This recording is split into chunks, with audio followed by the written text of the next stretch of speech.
حج کی ابتدا 8 ذی الحج سے ہوگی۔ نماز فجر کے بعد غسل کریں یا وضو کریں۔ غسل کرنا افضل ہے۔ احرام باندھ لیں اور اشراق کے بعد 2 رکعت نماز ادا کریں۔ سلام پھیرتے ہی مرد حضرات سر سے کپڑا یا ٹوپی ہٹا لیں۔ حج کی نیت اس طرح کریں: یا اللہ میں حج کی نیت کرتا ہوں، آسان فرما، قبول فرما۔ مرد اونچی آواز سے اور خواتین آہستہ آواز سے تلبیہ پڑھیں۔ اب آپ پر احرام کی پابندیاں شروع ہو چکی ہیں۔ احرام کی حالت میں تلبیہ پڑھتے ہوئے مینا پہنچنا ہے۔ آج کا دن مینا میں گزارنا ہے۔ ظہر، عصر، مغرب اور عشاء کی نمازیں مینا میں ادا کریں۔ ذکر، اذکار اور دعا کی کثرت سے اپنا وقت قیمتی بنائیں۔ لوگوں کے ساتھ خوش اخلاقی کے ساتھ رہیں، خدمت کے ساتھ وقت گزاریں، کثرت سے تلبیہ پڑھیں، دعاؤں کا خوب اہتمام کریں، قرآن پاک کی تلاوت کریں، رات مینا میں قیام کریں۔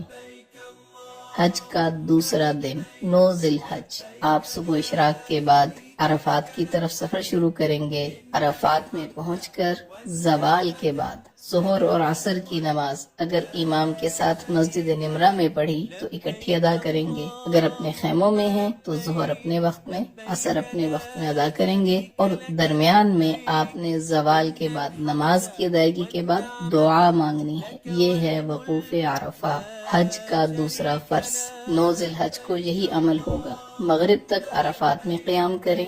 مغرب کے بعد، مغرب سے پہلے نہیں آنا، مغرب کے بعد آپ مزدلفہ کی طرف آ جائیں گے۔ مزدلفہ میں عشاء کے وقت مغرب اور عشاء کی نماز ایک اذان اور ایک اقامت کے ساتھ ادا کرنی ہے۔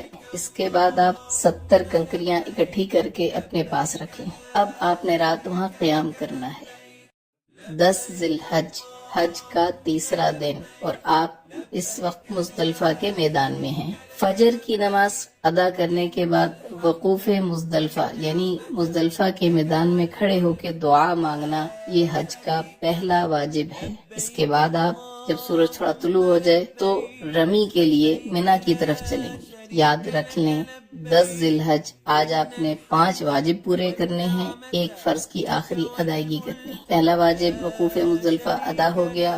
دوسرے واجب کی طرف آپ جا رہے ہیں، شیطان کو پتھر مارنے۔ مینا میں آج صرف بڑے جمرہ کو 7 کنکریاں مارنی ہیں۔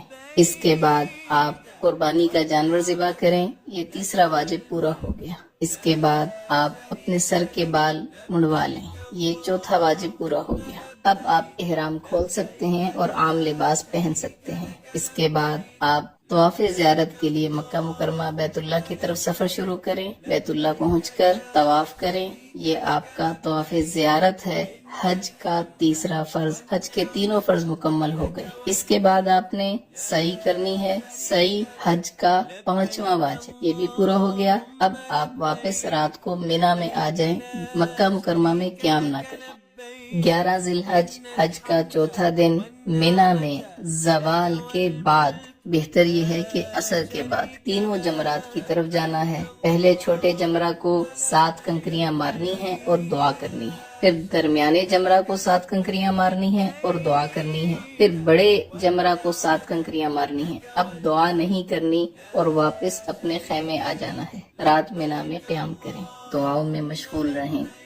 حج کا 5واں دن 12 ذی الحج، مینا میں زوال کے بعد تینوں جمرات کی طرف جانا ہے۔ پہلے چھوٹے جمرہ کو 7 کنکریاں مارنی ہیں اور دعا کرنی ہے، پھر درمیانے جمرہ کو 7 کنکریاں مارنی ہیں اور دعا کرنی ہے، پھر بڑے جمرہ کو 7 کنکریاں مارنی ہیں اور دعا نہیں کرنی۔ اب آپ کے پاس اختیار ہے، اگر آپ رات مینا میں قیام کرنا چاہیں تو 13 کی رمی آپ کے ذمہ ہوگی۔ اگر آپ رات قیام نہیں کرتے، آپ واپس مکہ مکرمہ اپنی بلڈنگ میں آ سکتے ہیں۔ بہتر یہ ہے کہ اپنے خیمے میں آئیں اور 13 ذی الحج کی رمی زوال کے بعد تینوں جمرات کو پتھر مارنے کے بعد مکہ مکرمہ واپس آ جائیں۔ اب صرف ایک واجب رہ گیا، طواف وداع۔ وداع یعنی رخصت ہونے والا طواف، یہ حج کا 6واں واجب ہے۔ آپ کے سارے مناسک پورے ہو گئے، 3 فرض آپ نے پورے کیے، 6 واجب آپ نے پورے کیے، آپ کا حج مکمل ہو گیا۔